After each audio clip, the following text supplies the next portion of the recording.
Henry was being a bitch. This was pissing James off.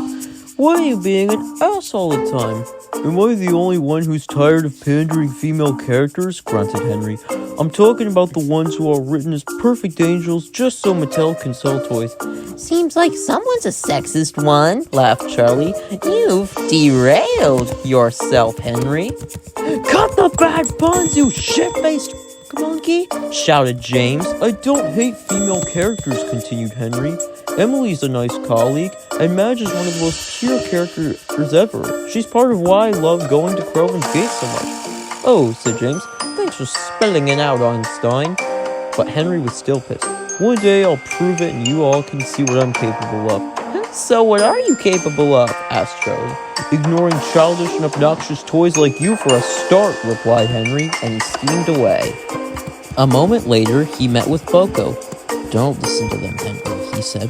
While I would have a different delivery, your ability to mention the cold truth is unmatched and will never fail to amaze me. Sooner or later, they'll try to copy you instead. Sometimes you need to just relax and let life happen. Thanks, Boko, said Henry. Audrey would be proud of you if he was still alive. And he puffed away. Later that day, Sir Topham Hatt came to see Henry. Henry, you'll be hitchhiking today from here to Croven's Gate. Molly will take your local train. Why can't Neville do it? He likes nothing jobs like that. You will do as you are told. So Henry did. As Henry steamed along the line, he was also being a bitch and became careless too. He ignored a red signal but was flagged down by a workman.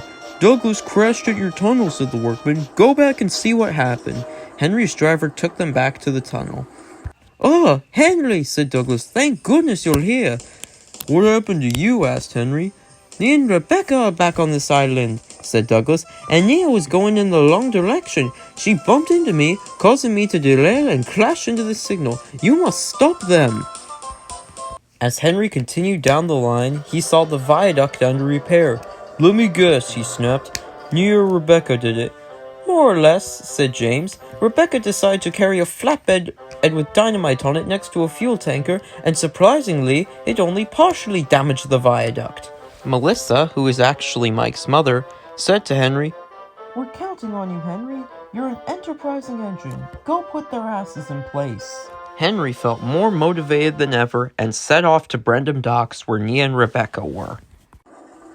After he arrived at Brendam, he parked his trucks on a siding and went to go visit Cranky. Stop those vanilla basic girl characters, yelled Cranky. They've brought my twin brother Twanky from Knapford here. He won't stop making penis jokes. I'm sorry for everything mean I said to you. After agreeing to help Cranky with his struggles, Henry rolled across the peaceful harbor. Soon, he saw Nia and Rebecca with Molly. That's the thing, girls, said Molly. If you get held on the mainland because Sir Topham Hatt doesn't want you to be in 1911 series, you force your way in. We're interesting because we're females, said Nia unironically. Please give more words of wisdom. Hey, girls, said Twanky. I want to tell a dick joke, but it's too long. What are you assholes doing here? Hissed Henry. Party's over, you've caused a lot of shit today. Scram! Oh, calm down, boy me, Rebecca argued as she and Nia left. That was uncalled for, Henry, said Molly crossly. No, it wasn't, Henry replied. Along with Charlie, you three are the bottom feeders of this island. You're those little fish who bite our dead skin that's coming off.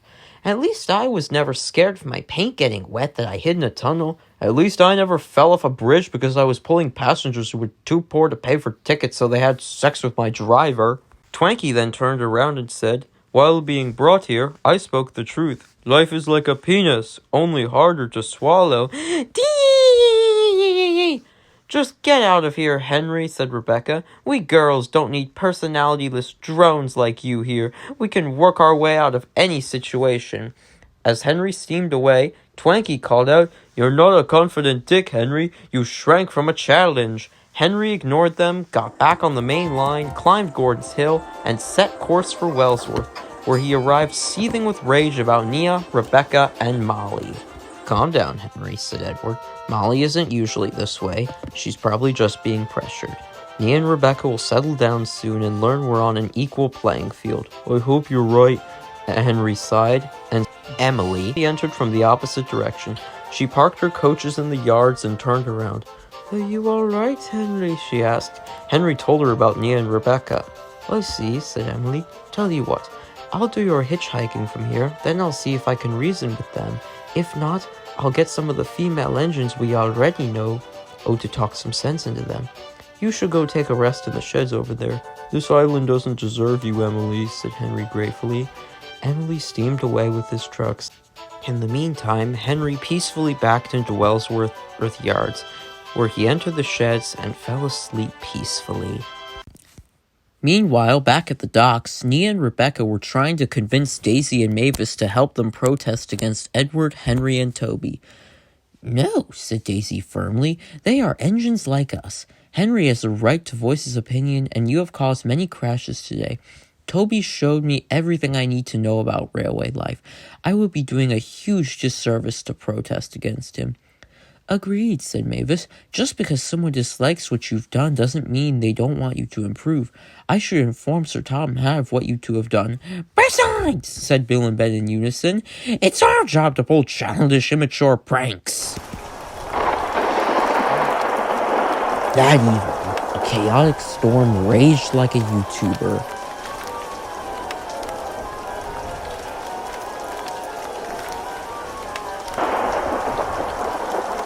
Twanky and the engines were trapped at the docks. History we never got to experience is about to repeat itself somewhat, said Molly. And she was right. A cruise ship had lost control and was heading for the docks. It smashed into a cargo barge parked before it and was falling apart as it was running aground, straight into the sheds.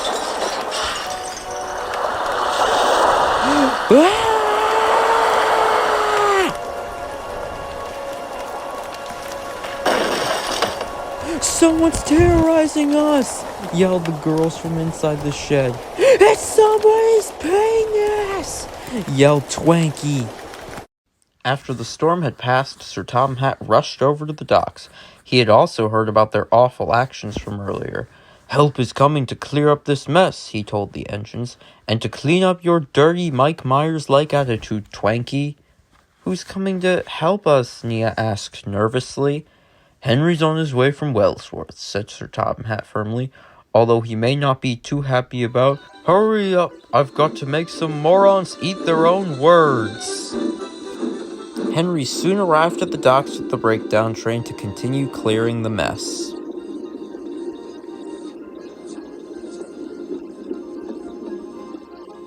After an hour of work, Twanky was upright again and had cleared the shed. Sir Topham Hatt spoke severely to Nia and Rebecca. Your behavior today was absolutely appalling, he said. You made Douglas crash, nearly destroyed the viaduct, and were rude to Henry. Molly, since this is your first offense on this island, I'll let you off with a warning. For your punishments, Nia, you will be working at Whiff's waste dump, and Rebecca, you will be on hitchhiking duty. As for you, Twanky, you will be going back to Knapford Harbor effective immediately. Henry still keeps a good eye on Nia and Rebecca to make sure they aren't causing any more chaos. But ever since that day, he's always been grateful for his close friends, more so than ever before.